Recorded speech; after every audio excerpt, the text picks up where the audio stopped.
আসসালামু আলাইকুম, শুভ সন্ধ্যা। আপনাদের সাথে আছি আমি শাহনাজ জ্যোতি। আমি একজন টাইপ 1 ডায়াবেটিস সন্তানের মা বলছি।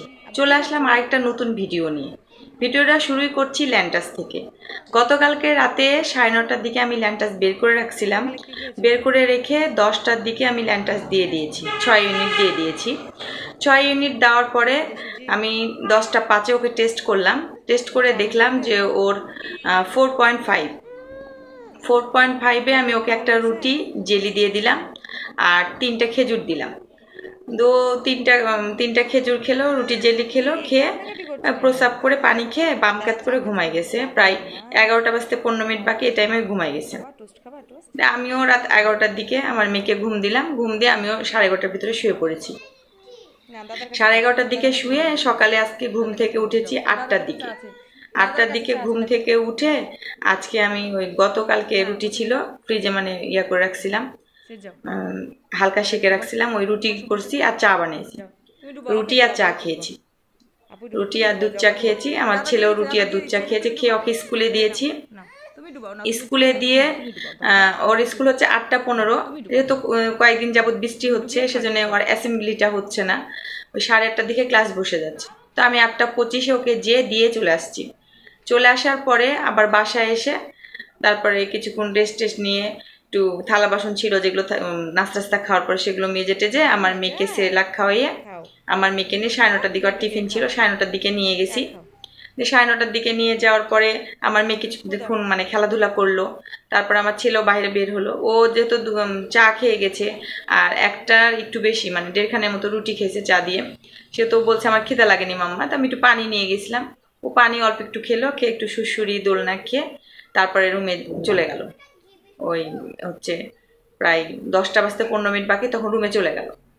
আমি আবার ওখানে বসে থাকলাম কিছুক্ষণ আমার মেয়েকে নিয়ে। আমার মেয়েও খেলাধুলা করলো, আমিও একটু গল্প করলাম বান্ধবীদের সাথে।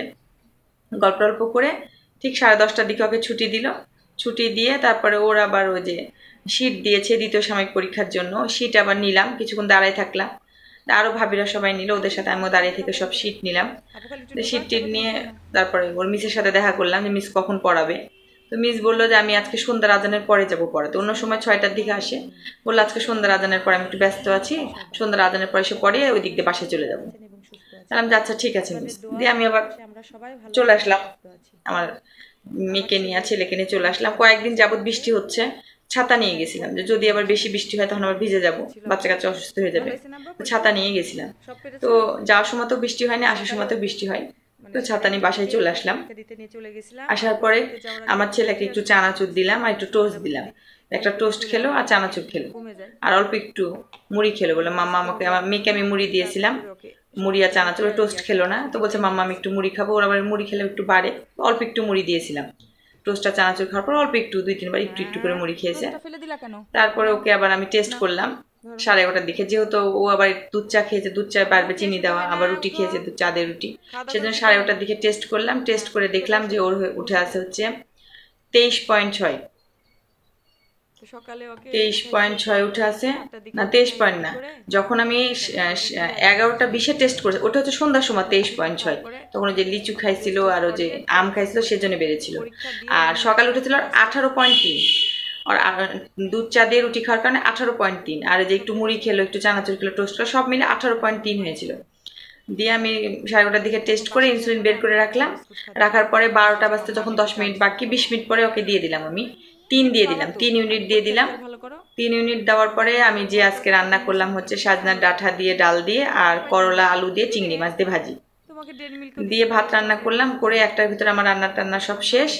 দিয়ে বাচ্চা কাচ্চাকে সব গোসল করে দিলাম। আজকে আবার কারেন্ট ছিল না, গতকাল রাতে নাকি বলেছে, মানে অ্যানাউন্সমেন্ট করেছে যে কারেন্ট নাকি থাকবে না, মাইকে বলেছে। আমি আবার বুঝতে পারিনি, গতকালকে সন্ধ্যার সময় নাকি বলছিল আমাদের মোড়ের দিকে, আমি বুঝতে পারিনি। তো আজকে দেখছি সকাল থেকে পানিও নাই, কারেন্ট নাই, কিছুই নাই। তারপরে কোনো রকম 1 বালতি আর 1 গামলা পানি ভরে রেখেছিলাম যে যদি লাগে, আবার রান্নাঘরে 1 বালতির মতো ভরে রেখেছিলাম। তো তারপরে দেখলাম পানি চলে গেছে, পানি দিয়ে ময়লা বের হচ্ছে। দিয়ে তো তারপরে আমি ওই 1 বালতি পানি দিয়ে আমার ওই ছেলেকে আর মেয়েকে গোসল করাই দিলাম। দিয়ে আমি আর গোসল করতে পারলাম না, আমি মুখ হাত পা সব ধুয়ে নিলাম।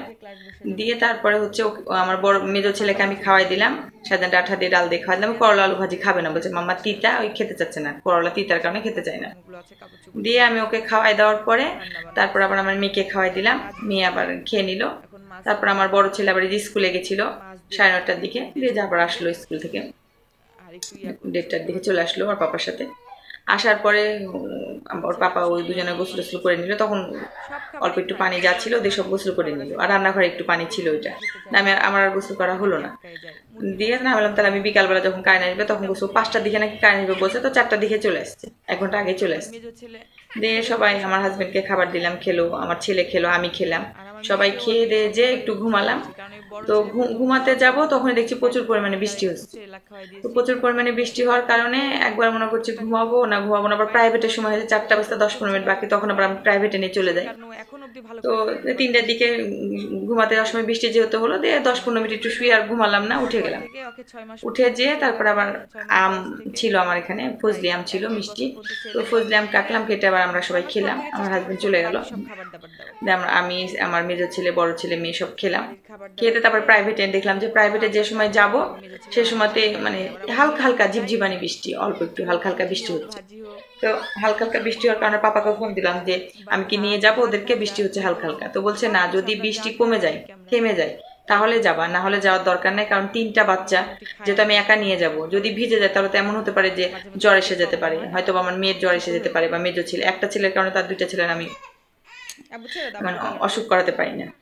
তো তারপর পাপা বলার পরে ফোন রাখার পরে তারপর আরো 10 মিনিট অপেক্ষা করলাম। তো প্রায় 4টা 5-এ দেখলাম, রেডি হয়েছিলাম যে যদি যাওয়া হয় যাবো, না তখন আবার পরে দরকার আর কাপড় চেঞ্জ করে দিব বাচ্চাদের। তো 4টা 5-এ দেখলাম যে মানে বৃষ্টি থেমে গেল, মানে 1 ফোঁটাও পড়ছে না। 4টা 10-এ আমরা বের হলাম, দিয়ে 4টা 15 ভিতরে রিক্সায় উঠে ওখানে যে 4:30টার দিকে পৌঁছে গেছি। তো পৌঁছে যাওয়ার পরে দেখলাম স্যার ঢুকলো, সব ক্লাসে সবাই আসলো, সবাই ছাতা নিয়ে আসলো, বৃষ্টির দিন যেহেতু আমিও ছাতা নিয়ে গেলাম। যে আমি কয়েকদিন 2-3 দিন ছাতা না নিয়ে যাওয়ার কারণে বৃষ্টিতে একটু ভিজেছি, আর ভয় পেলাম যে বাচ্চা কাচ্চা যদি অসুস্থ হয়ে পড়ে।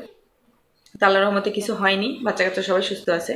তবে আজ থেকে স্কুলে বা প্রাইভেট আমি ছাতাই নিয়ে যাওয়ার চেষ্টা করছি, প্রয়োজন পড়লে বা বের করবো, আর প্রয়োজন না পড়লে তো বের করার দরকার নেই। তারপরে হচ্ছে প্রাইভেট শেষ হলো আমার ছেলে, প্রাইভেট শেষ হওয়ার পরে সবাই আসলাম, বাসায় আসলাম। বাসায় যখন চলে আসলাম তারপর দেখছি আবার একটু ঝিপঝিপানি বৃষ্টি, মানে এখন সময়টা এরকম, যে কোনো সময়, বিশেষ করে 3 দিন যাবত বিকালবেলাতে যে সময়তে প্রাইভেটে যাবো ওই সময়তে বৃষ্টি শুরু হচ্ছে। এর জন্য আমি গতকালকে প্রাইভেটও যেতে পারিনি। গতকালকে প্রাইভেট ছিল 5টার দিকে, স্যার বলছিল 5টার দিকে আসতে, তো বের হবার প্রচুর পরিমাণে বৃষ্টি, মানে একদম ড্রেন ট্রেন মনে হচ্ছে ভরে গেছে, রাস্তা রাস্তাগুলো সব ভরে গেছে, আর যাওয়া হলো না। এই জন্য আজকে নিয়ে গেলাম, যে কালকে মিস গেছে, আজকে নিয়ে যায়।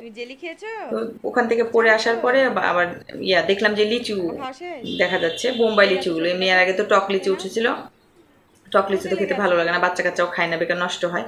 তো আজকে দেখলাম বোম্বাই লিচু, তো বোম্বাই লিচু আবার 100 কিনলাম, কেনার পরে আবার বাসায় নিয়ে আসলাম। এসে আমার মেজো ছেলে, বড় ছেলে, এরা সবাই খেলো, মেয়েও খেলো, মেয়ে এবারই প্রথম খেলো লিচু, ও খেলো, আমিও খেলাম। খেয়ে দিয়ে তারপর আবার আমি করলাম, বললাম তোমাদেরকে নুডলস করে দিই তাহলে, দিয়ে ওই যে ম্যাগি নুডলস ছিল, ম্যাগি নুডলস করে দিলাম, একটু একটু করে সবাই খেলাম। 2টা ম্যাগি নুডলস করে সব আমি, আমার মেজো ছেলে, বড় ছেলে, আমার মেয়ে সবাই মিলে খেলাম। খেয়ে ওদেরকে চা দিইনি, আমি শুধু একটু লেবু চা করে খেলাম। খাওয়া দাওয়ার পরে সন্ধ্যার আজানের পরে আমি আবার টেস্ট করলাম, টেস্ট করে দেখলাম যেহেতু ও লিচু খেয়েছে, তারপরে হচ্ছে যাওয়ার আগে আম খেয়ে গেছে, আবার হচ্ছে খেলো, নুডলস একটু খেলো, সব মিলে ওর 23.6 উঠেছিল, সন্ধ্যার সময় 23.6 উঠেছিল। দিয়ে আমি আবার ওকে 4 দিয়ে দিলাম, 4 দিয়ে দেওয়ার পরে 7:10 বাকি, তখন 4 দিলাম। ওর আবার মিস আবার সন্ধ্যার আজানের পরপরই পড়াতে চলে আসছিল। দিয়ে আমার মিসকে বললাম যে একটু আমি ইনসুলিন দিই, দিয়ে মিস আবার বললো আচ্ছা যান, দিয়ে আমি ওকে আবার ইনসুলিন দিয়ে দিলাম 4, দিয়ে আবার পড়লো, পড়ে টরে আবার মিস চলে গেল। চলে যাওয়ার পরে ওকে 8টার দিকে আমি আবার ভাত খাওয়াই দিলাম, জোর করে করলা আলু ভাজি খাবে না, তা আমি বললাম যাবো একটু খাও, ভালো লাগবে, তুমি দুপুরে খেয়েছো, এখন রাতে একটু করলা আলু ভাজি, 2 রকমই খাবার খেতে হবে। ও তো খেতেই চায় না, করলা একটু তিতা তিতা তো খেতে চায় না। আমার বড় ছেলে আবার অনেক পছন্দ করে, বড় ছেলে দুপুরেও খেয়েছে, রাতেও খেয়েছে, কিন্তু আমার মেয়ে তো এখনো খাওয়া শিখি না অত ভালো করে। আর আমার মেজো ছেলে বলছে আমি খাবো না, তাও আমি নিজে খাওয়াই দিয়েছি, হয়তো একা দিলে হয়তো খেতে না, নষ্ট করতে, আমি নিজে মুখে তুলে খাওয়াই দিয়েছি। দিয়ে ও খাওয়া দাওয়া করলো, দিয়ে 1:30টার দিকে আবার আমার মেয়েকেও আমি ভাত খাওয়াই দিলাম, আমার বড় ছেলেকেও ভাত মাখাই দিলাম। আমার বড় ছেলেকে ভাত মাখাই দিতে হয়, নাহলে খেতে চায় না, বলে মাম্মা আমি ভালো করে মাখাতে পারি না, তুমি সুন্দর করে মাখাই দাও। আমি সুন্দর করে সাদা ডাঁটার ডাল দিয়ে মাখাই দিলাম, ডাঁটা দিলাম, করলা আলু ভাতে সাইডে দিলাম, যাবো একটু নিয়ে খেয়েও। তো ও খেয়ে নিল, সবার খাওয়া দাওয়া সব শেষ হয়ে গেল। আমারও খিদা লাগছিল, আমি বললাম যে আমিও খেয়ে নিই। আমিও 9টার দিকে খাবার রাতের খেয়ে নিয়েছি। খাবার পরে আজকে রাত হচ্ছে 9:30টার দিকে। তো আমি ওর যে ল্যান্টাস বের করলাম, 9:30টার দিকে বের করলাম যে 10টার দিকে দিয়ে দিব। তো তারপরে হচ্ছে এখন সামনে মানে এখনকার ভিডিও এ পর্যন্তই। তো আজকে সারাদিন যা করলাম তা আপনাদের সাথে শেয়ার করলাম। তো আপনারা সবাই ভালো থাকবেন, সুস্থ থাকবেন, আমাদের জন্য দোয়া করবেন, বিশেষ করে আমার বাচ্চাটার জন্য দোয়া করবেন। কথার মাঝে যদি কোনো ভুল ত্রুটি হয়ে থাকে ক্ষমা দৃষ্টিতে দেখবেন। তো আল্লাহ হাফেজ, আসসালামু আলাইকুম।